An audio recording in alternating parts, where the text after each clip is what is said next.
Thank you all. Thank you. Please, please. It's so great to be back in Wisconsin. Am I saying it right? Wisconsin. All right. I got a thumbs up from a couple of these congressmen, so I must be doing it okay. You know, I think Kelly Loeffler, our small business administrator, is one of the unsung heroes of the Trump administration. She has single-handedly rooted out hundreds of millions of dollars, I should say, and on to billions of dollars over the next couple of years of fraud against the American people. So we got to give it up for Kelly. She's doing a great job for all of us, saving us some money. I will say I took special note of one thing that she said, though. Kelly said that I'm the coolest vice president in American history, and I said, Kelly, that is a low standard. That is a very low bar, but I do think that I clear that bar, but I think that was a low standard she set me to. But let me say a few words of gratitude before we get started today, because I'm so grateful to be back in this great state with all of its amazing people. You all know this, Wisconsin is a state with a proud tradition of building great American products with Wisconsin hands, and that's what we're here to celebrate today in this great facility.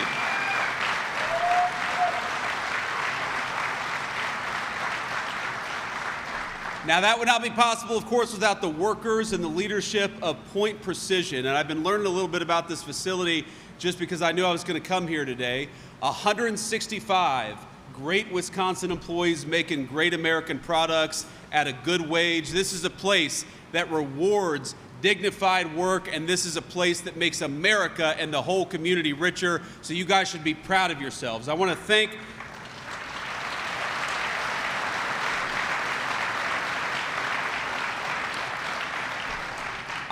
the family, Joe and Cindy, and their beautiful kids and all. It looks like we got some grandkids here, Joe and Cindy. That's amazing. Life's greatest blessing, of course. So great to have you guys. Great to see you guys. Wait, what is today?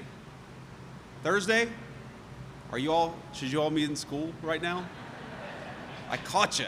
But this is a good excuse, right? The Vice President of the United States comes to town, so you ought to get a get out of school for the day card. But I want to thank a couple of other people here, because all the things that I'm going to talk about, all the things we've been doing in the Trump administration would have been impossible without a couple of great congressional allies. And so in particular, I want to call out Representative Derek Van Orden. My dear friend Derek, it's hard to miss him.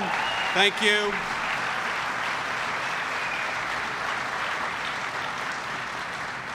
I got to tell you, sometimes in Washington, you get to Washington, there are people you can trust, there are people you can't trust. Derek is one of those guys you can trust to always fight for the people who are in this room. He knows exactly where he came from, a proud veteran. And Derek was talking with me backstage. He's like, we got to do a little video together just so we can get it out there for the congressional campaign. And I said, okay, absolutely. What do you need me to say? And he said, well, just say that, we fought alongside each other in Vietnam. I said, Derek, if we were Democrats, we could get away with that, but I don't think that's going to fly. We're Republicans. These media reporters are not going to let us get away with that, but there are so many great things about Derek, but all of the amazing things. No taxes on tips, that happened because of Derek. No taxes on overtime, that happened because of Derek. No taxes on Social Security, that happened because of Derek. So if you are a citizen in this district and you see a big tax refund check come next month or the month after that, whenever you file your taxes, remember it was Derek Van Orden who made it happen, and it was congressional Democrats who tried to stop it. So we're going to send Derek Van Orden back to Washington? Yes.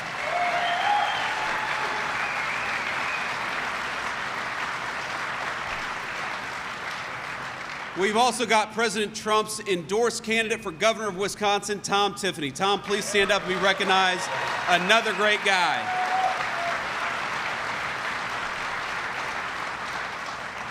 Another guy without whom we could not have accomplished all the great things that we did in Washington, D.C. Now he wants to come back home and serve as governor. Are we going to make Tom Tiffany the next governor of Wisconsin?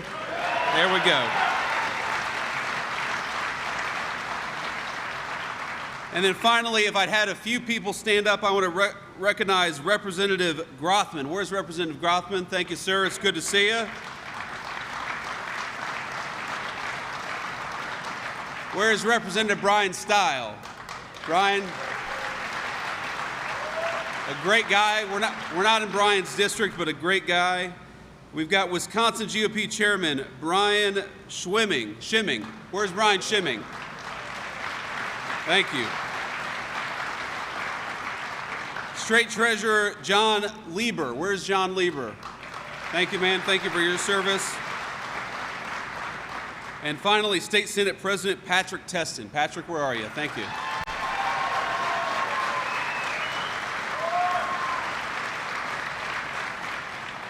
Now, here's what I want to talk about. I want to talk about the stakes coming up in November, because it feels like this election in November is very far away. But if anything, the State of the Union should have showed us that we cannot give power back to congressional Democrats. Now, I am fundamentally an optimist about this country. I believe most people, most human beings, most American citizens, whether they got a D next to their name or an R next to their name, or they have no political affiliation, they're good people. They love our country. They want our country to thrive and prosper. But I got to tell you, after the State of the Union, I'm not so sure that is true of the congressional Democrats that we saw at the State of the Union address. As the President of the United States said very well, you watch their reaction to some of what he was saying, and all I could think was, these people are kind of crazy. These congressional Democrats, if you think about all of the things that they were doing, and I got to tell you, of course, I've got the best seat in the House in many ways, right? I'm sitting right next to the Speaker of the House. I'm sitting right behind the President of the United States. And I've got one internal monologue going on, one thought in my head the whole time, which is don't make a stupid face for 2 hours, which is hard for me, when you're on TV for 2 hours and the Democrats are doing crazy things. So I'll give you a little lay of the land. So to the left, my left, is all of the Republicans, okay, because I'm sitting right behind the president. And to my right is some Republicans, but mostly the Democrats. And so I see the reaction of all the congressional Democrats, and it's one of the most amazing things I've ever seen. So you say, like, for example, you had this beautiful little girl, had such a sweet moment with her dad. You may have remembered. She was probably 6 years old. She had been assaulted by an illegal immigrant. She had had a very bad, I think, medical prognosis, but it turned out that she was okay. This 6-year-old girl, hurt by a human being who never should have been in this country in the first place, who was led into this country by Joe Biden and the Democrats, and she's hugging her dad, and she's so excited, and you can tell, and I think everybody's heart feels very, you get that warm and fuzzy feeling, and then I look over at the congressional Democrats, and they're just scowling. They cannot clap their hands for a 6-year-old who survived an attack from an illegal alien. What is that?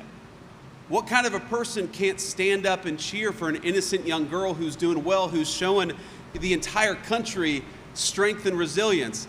And then the president had this line, I'm not going to get it exactly right, but he said, if you believe, stand up and cheer if you believe that the American government's first priority should be to look after American citizens instead of illegal aliens.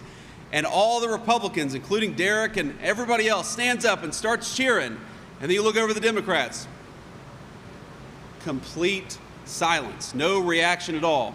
The one thing that got at least some of the Democrats to stand up and cheer was the Olympic hockey team, which we're, of course, very proud of. But you got to ask yourself, ladies and gentlemen, what is it about a political party that cannot stand up and cheer for a 6-year-old girl who survived an attack?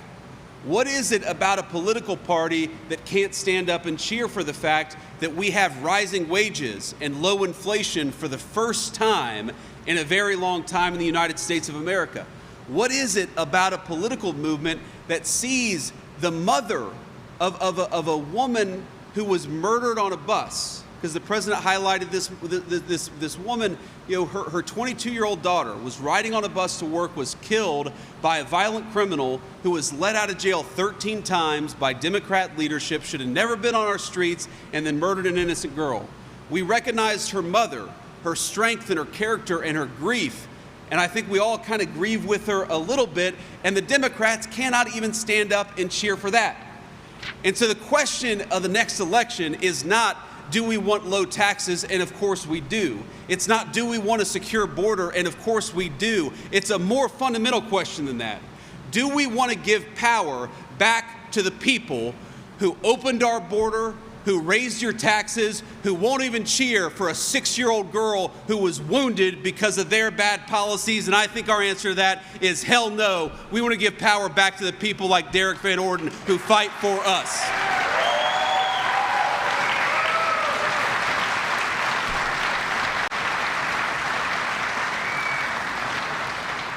And here's the thing, it's funny, I talk to the president multiple times a day. It's kind of the job of vice president. You talk to the president a lot.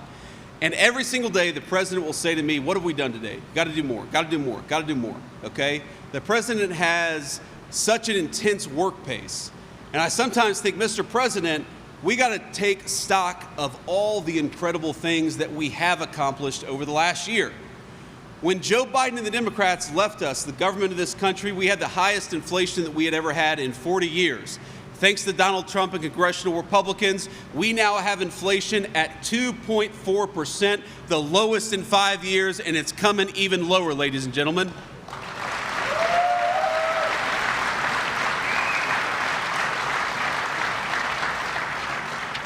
Under Joe Biden and the Democrats, the average American lost $3,000 in take-home pay, and under Donald Trump and Republicans, in just 1 year, the average American has seen $1,700 increase in take-home pay. That is more money in your pocket, and that's what we're here to do, is make you guys more prosperous.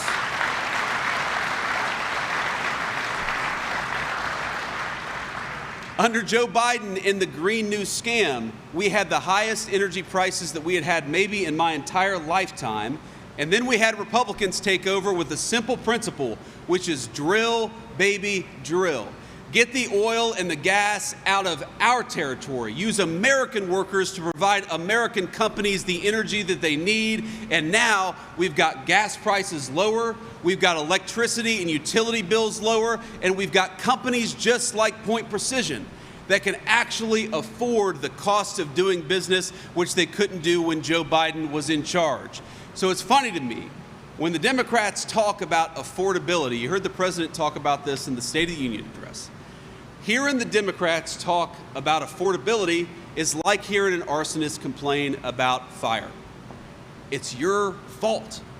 You guys left us a country with sky-high inflation. You all left us a country where we were going everywhere but America for energy. You left us a United States of America where the average family was $3,000 poorer.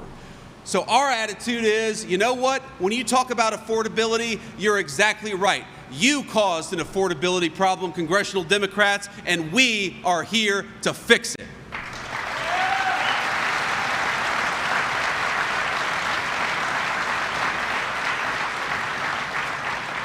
Now, I want to say a few more things, then I'll take some questions from the reporters. So one of the things that I love about what the president has done is he is trying to cut out the fraud and corruption in the federal government. I got to tell you, ladies and gentlemen, it is very, very rampant.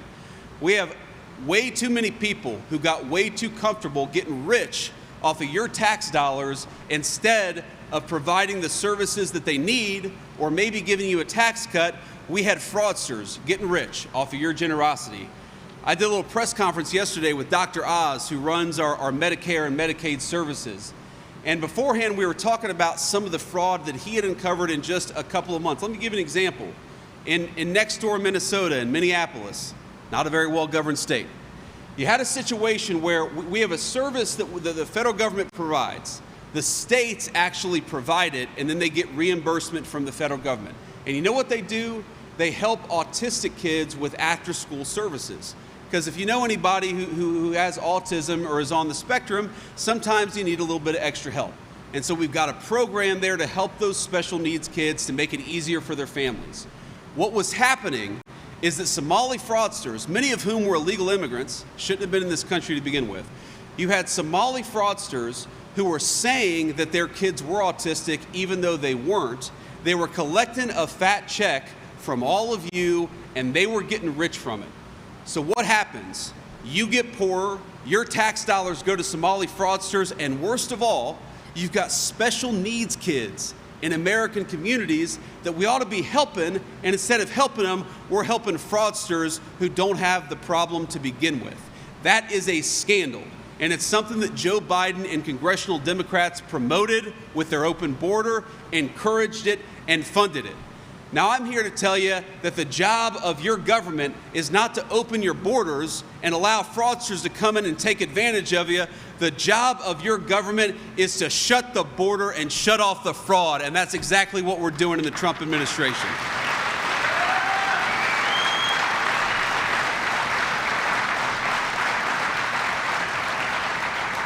But you know, it's actually not just the people on the ground who are committing some of this fraud. Some of the worst corruption is the corruption that you see in the federal government. And I know Derek and a lot of these other guys were standing up cheering for this. Why don't we stop allowing congressmen and congresswomen to get rich off of insider trading? Is that common sense?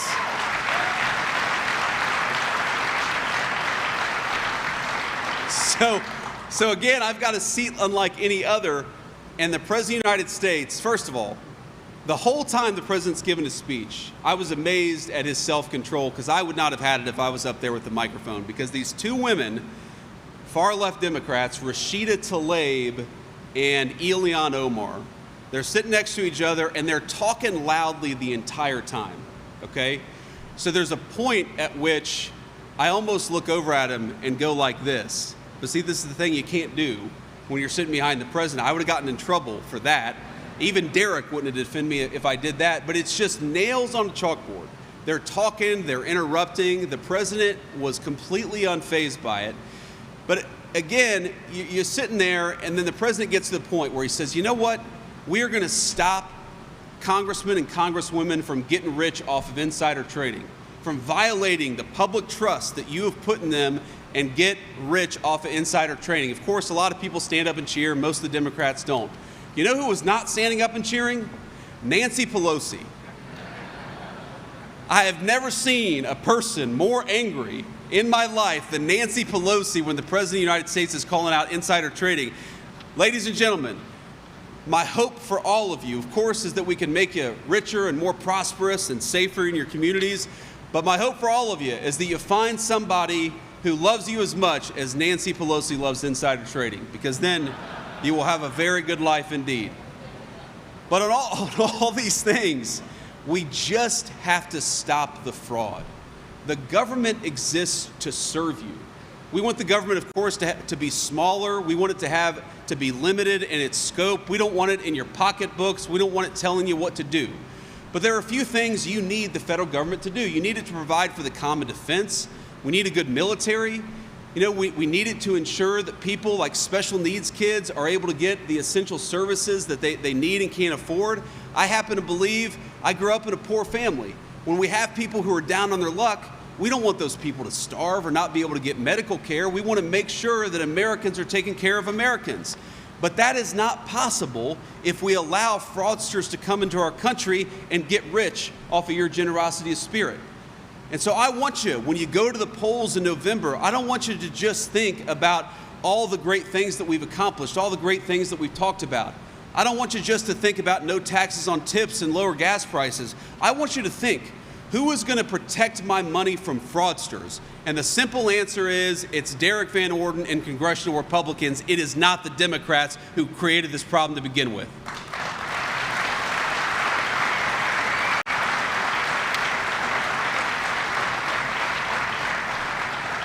Now, I got so many notes here. I could sit here and go on for another 45 minutes. Housing prices are down.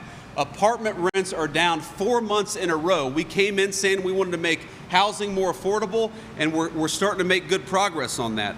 The annual cost of a new mortgage in just a year is down by $5,000. And my friends, if we could get Jerome Powell at the Federal Reserve to lower interest rates, because the inflation is now low, then those mortgage costs would come down even further. I happen to believe, and I know the President of the United States does, that when young people look at their country, one of the best things that we can do for our young families is make it possible for them to afford a home again and raise a family in a piece of land that they themselves own. I happen to believe that we do not want our young people to be permanent renters in the society that was built by their parents and grandparents. We are going to fight for our young families to own a home, and that's exactly what we've been doing for the past year. Let's keep on doing it.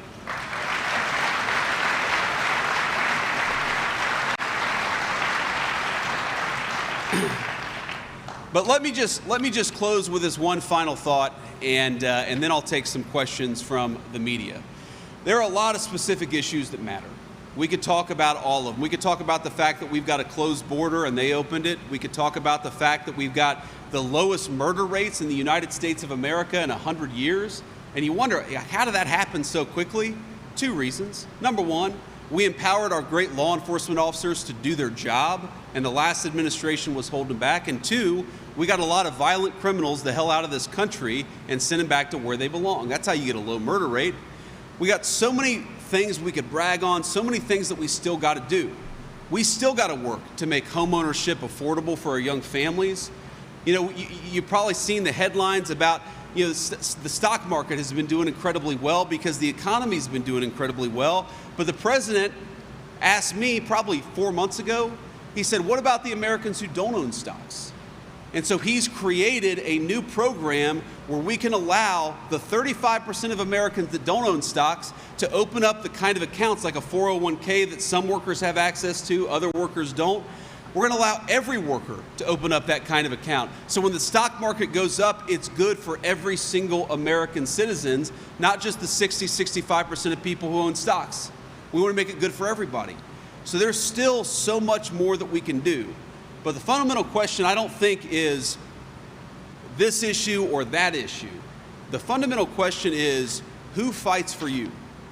And when I saw at the State of the Union, when I saw all those Democrats sitting on their hands, even when we're celebrating, you know, little girls who survived a terrible attack, it hit me that these Democrats, most of them, they don't serve you.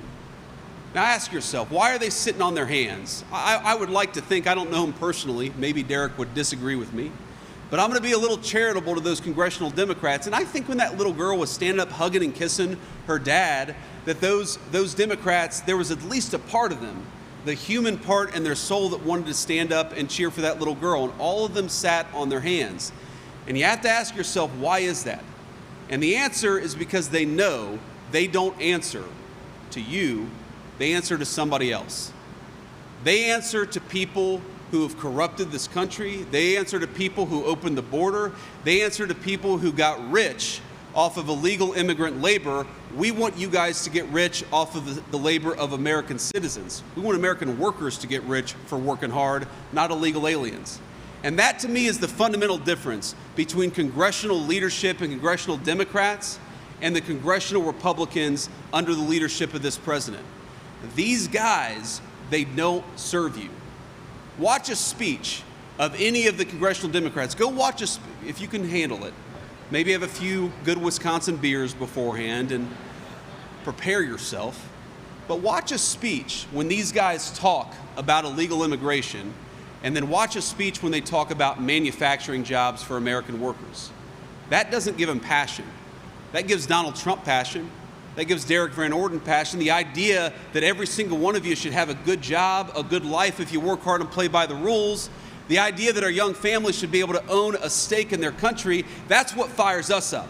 That's what we're fighting for in government. But you watch these congressional Democrats, what really fires them up, they get really mad at the idea that we're deporting illegal immigrants.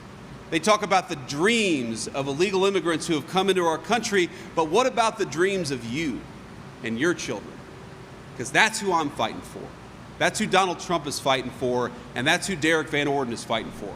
I'm not going to tell you, and I know there are a lot of people who are going to watch clips of this or even watching it live right now. I'm not going to tell you you're going to agree with us, agree with me on every single issue. That'd be impossible. Even in the Republican Congress, which is just, 220 or so very good guys, you've got disagreements of opinion. You've got some people who will say this thing about this issue and something else about another issue. Disagreement is fine, but I'm not asking you to agree with us on everything.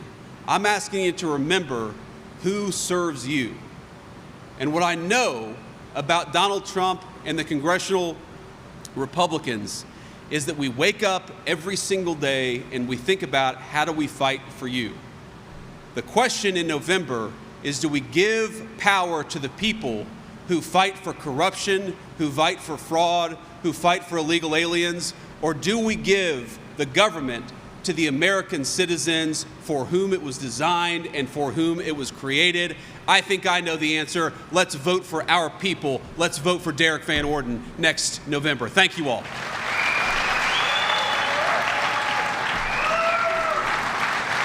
Thank you, guys.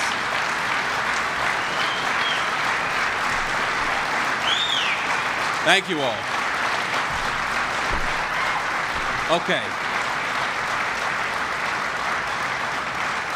Thank you. Please have a seat, and what we'll do is we'll answer a few questions from the media, and I would ask that the local reporters get first dibs here, and then we'll answer as many questions as we've got time for. So go ahead. Alex Loroff with Spectrum News 1. Mr. Vice President, there was a poll released yesterday of Wisconsin voters where 70% of respondents said their biggest concerns right now are affordability and the cost of living. Sure. What can still be done at the federal level to ease some of those affordability concerns that Wisconsinites still have? Well, look, it's our top concern, too. We want people to be able to afford a good life. Nothing breaks my heart more than the idea that you've got somebody who goes out, they bust their rear end, they come home, they want to give their kids a nice meal. Maybe once or twice a year, they want to take their kids on a nice vacation. We want people to be able to afford that so long as they work hard and play by the rules.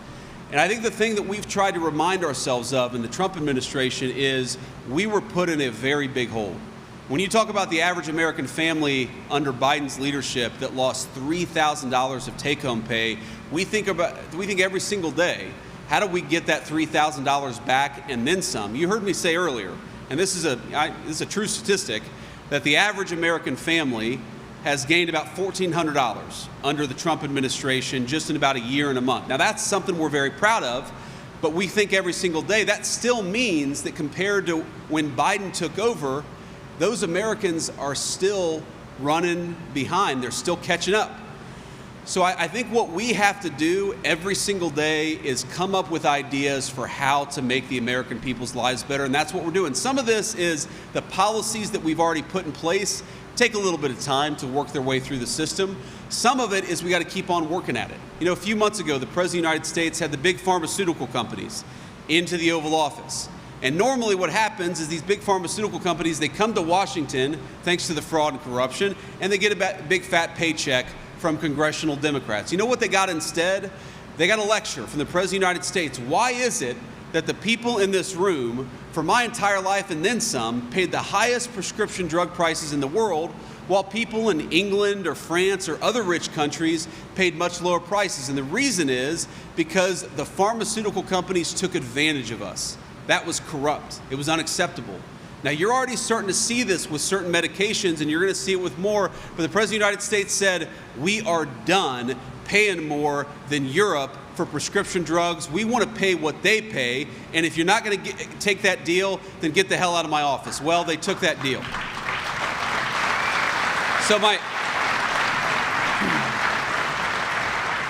So we got to keep working at it, but I'd say to Wisconsin voters, whether they're conservative or liberal or in the middle, I'd say to them, ask yourselves what kind of a hole the Joe Biden era put us in, and do you want to give power back to the people who created those problems, or do you want to double down on the administration that has busted our tails for the last year to fix those problems? Let's double down on the leadership that's fixing the problems, not the leadership that created them.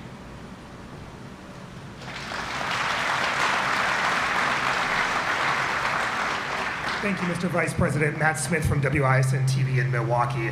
On the fraud efforts and what we saw in Minnesota yesterday, here in Wisconsin, the governor has refused to give over the SNAP data here in the state, along with the voter data. I'm curious, is there a point, or at what point would the administration withhold federal funds from Wisconsin? Well, look, we're going to look at every option that we have because we've got to stop this terrible fraud, but that is absurd. Ask yourself a question. Why would the government of Wisconsin not want to help us kick fraud off of the welfare rolls and kick fraud off of the voter rolls? And the only answer I can possibly come up with is because they like to cheat. There's no other real explanation. Now, the governor might say, in fact, I'm sure the governor would say this, let me just be charitable to those who disagree with us. The governor would say, well, there isn't as much fraud as the Trump administration believes there is. Well, even if that's true, and it's not, But even if that's true, let's get what fraud there is off the voter rolls and off the welfare rolls. You know the right number of people who should be illegally voting in American elections? 0. You know the number of people who should be fraudulently collecting food stamps? 0.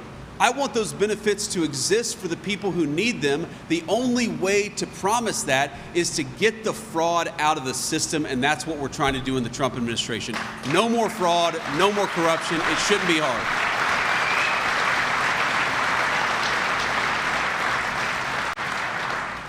Thank you, Mr. Vice President. Ellie Davis, Local 5 News.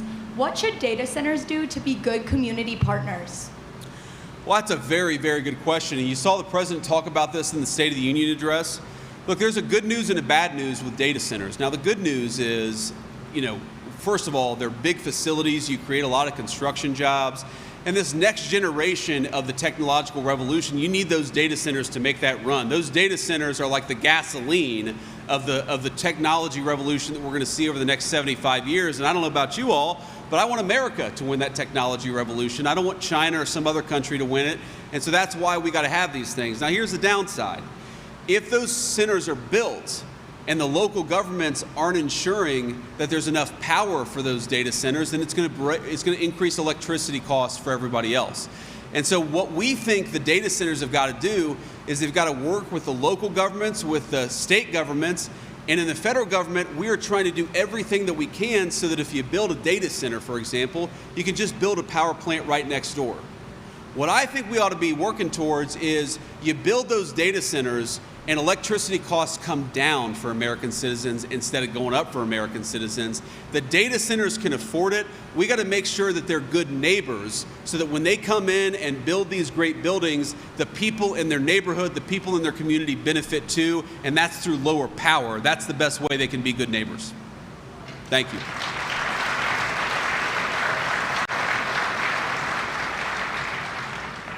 Hello, my name is Laura Schulte. I'm a reporter with the Milwaukee Journal-Sentinel. And in Wisconsin, rural hospitals are struggling. Closures are creating healthcare deserts for parts of the state. And what can be done federally to keep those hospitals open and providing necessary care to community members? Yeah, I appreciate that question. It's a very, very serious problem. And unfortunately, this, like so much of else of what's going on in our country right now, is a problem that we inherited from the last administration. If you look at the number of rural hospital closures that were happening in 2022 and 2023 and 2024, it was really accelerating. And it's one of the reasons why it's not a provision that's talked about as much, but if you look in the big, beautiful bill, the Working Families Tax Cut, however you're calling it, in that legislation, there is a multi-billion-dollar rural hospital fund to try to help these rural hospitals persevere in tough times, stay open, provide essential services, and get them to a place where they're on firmer financial footing. Nothing like that, I don't believe, Derek, had ever existed in the federal government before, but we said, look, we cannot let these rural hospitals just disappear, so we've created this fund to try to, support the ones that can stay open and try to slow the closures for the ones that are going to have to close. We think that we're starting to see some good evidence from those. It takes a little bit of time for that tens of billions of dollars to work its way through the system, but that's the number one thing. And then the number two thing is the Trump administration did a number of things in the first term, and we're trying to do this in the second term to give patients more choice. Because what we often do in our healthcare system, like for example, if you're a veteran, under the Biden administration, we would force veterans to drive an hour and a half away to a big city hospital when they could maybe go to a telehealth appointment in their own home or maybe drive 15 minutes down the road to the local doctor. So we've tried to empower people to have more choice, because if they have more choice, they're going to be able to stay in their communities, which means more money going to those rural healthcare organizations. And that's the way that we save rural healthcare too. It's a tough problem. I'm not going to pretend it's easy, but we are working as hard as we can to make sure that the people in our rural communities still have access to great healthcare. Thank you.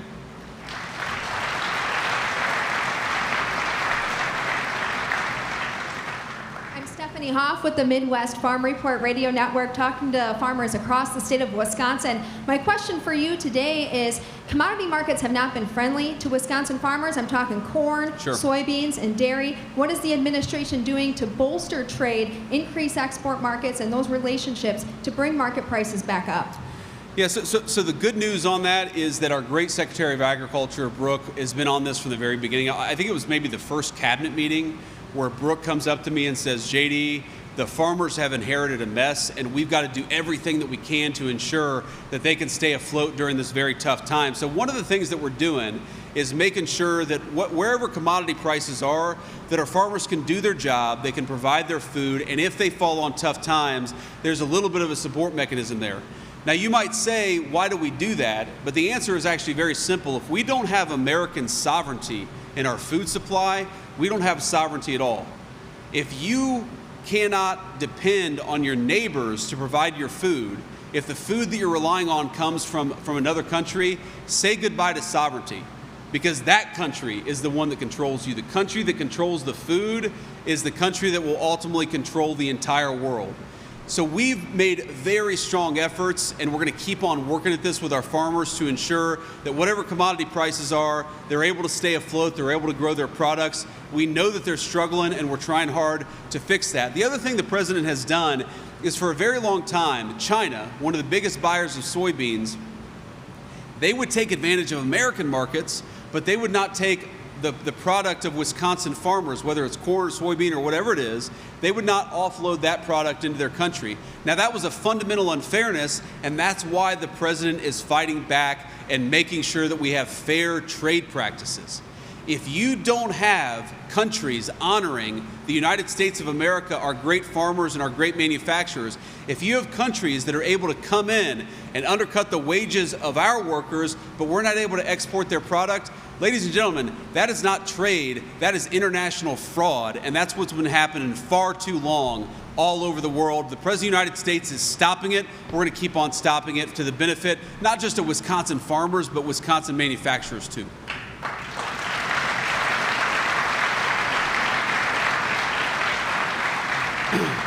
So let's say we'll take two more questions here. Sir. Thank you, Mr. Vice President. Dylan Eckhart, 9 News, out of Wausau, WAOW. Nationally, there has been bipartisan legislation introduced sticking with agriculture. For example, the Domestic Organic Investment Act, which would make a USDA's development grant permanent, allowing for grants for farmers and businesses. How will the administration continue to work with local farmers and businesses in Wisconsin, especially central Wisconsin, to expand on some of those ideas and introduce legislation? Well, you heard a little bit of my answer in the last question, but you're right that there's a lot of legislation that's working through the Congress, and as broken as Congress is as an institution sometimes, there are still some good pieces of bipartisan legislation that happen. Luckily, I think agriculture is one of those areas where you still have some good bipartisan pieces of legislation. You ask how we're going to work with local farmers, especially in central Wisconsin, and the answer is just to listen. You know, we've got a great legislative team at the White House, but we've also got a lot of great allies like Derek Van Orden in Congress. And what these guys are doing is they're coming to us with ideas. And they're saying, look, we heard from our constituents, this is something we've got to do. You know, whatever the product is, you know, sometimes they're most concerned about commodity prices. They're worried that the soybeans and the corn, it's way too low. Sometimes they're worried, of course, about inputs.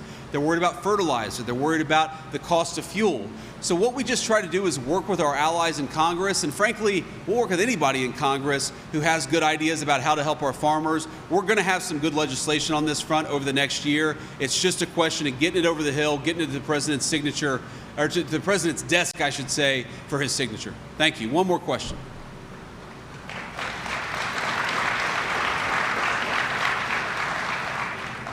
Thank you, Vice President. Derek Schritz, Newswatch 12 in Rhinelander. Wanted to ask about the healthcare worker shortages in several hospitals. Hospitals in Wisconsin are experiencing or are worried about the aging shift, aging demographic shift, and I'm wondering what the administration will do to bolster the healthcare workforce in the coming years. Yeah, a couple things that we see is one, you know, we're encouraging hospitals and all healthcare providers, and we're seeing some evidence of this, to use technology to your advantage, right? So if you've got, let's say, a guy who needs to see a doctor, but he can see that doctor from the comfort of his own home, doing a telehealth appointment, you know, sometimes you got to go into the doctor. Sometimes you can actually do that by just talking to the doctor at home. That we're trying to encourage because that puts less stress on some of the healthcare workers. If you can just see somebody quickly, it's in and out. You don't have to deal with all the paperwork of coming in for a doctor's visit. That's one of the ways that you relieve that stress and shortage that we see in our healthcare workforce. The other thing is that we're investing a lot to try to make sure that we meet the doctor, the nurse, the physician assistant shortage. The basic problem that we had in our country is that for a long time, we would encourage people to get like women's studies degrees in the United States of America, which, you know, maybe you need a few of those. I'm not sure how much, but what you really need is doctors. You need nurses. You need people who can work with their hands. You need people who can work on a farm. You need people who build and make things and take care of people. And our education system just really underinvested in training the next generation of healthcare workers. That's not a problem that's going to be solved overnight, but it is something we're working to solve because we want, I mean, you know, I see kids in the audience. I'm sure everybody has a young person who wants to be a healthcare worker, or knows somebody in your family or your friendship circle that wants to work in healthcare. We got to make it easier for our young people to choose those careers. Unfortunately, for a very long time, we've actually made it harder for people to go into the healthcare field. We layer up those who do with debt, and we make it harder for them to join the workforce. We're trying to make it easier for people to enter the healthcare field, and in doing that, that's how you release the long-term shortage. So, that's all I have. I appreciate everybody who asked a question. I'm sorry if you didn't get time to ask a question, but let me just leave you with this one final thought. So I've got 3 little kids at home, and I've got one on the way. I've got an 8-year-old, I've got a 6-year-old, I've got a 4-year-old, and Usha is pregnant with baby number 4, which we're very happy about, very proud of. Thank you.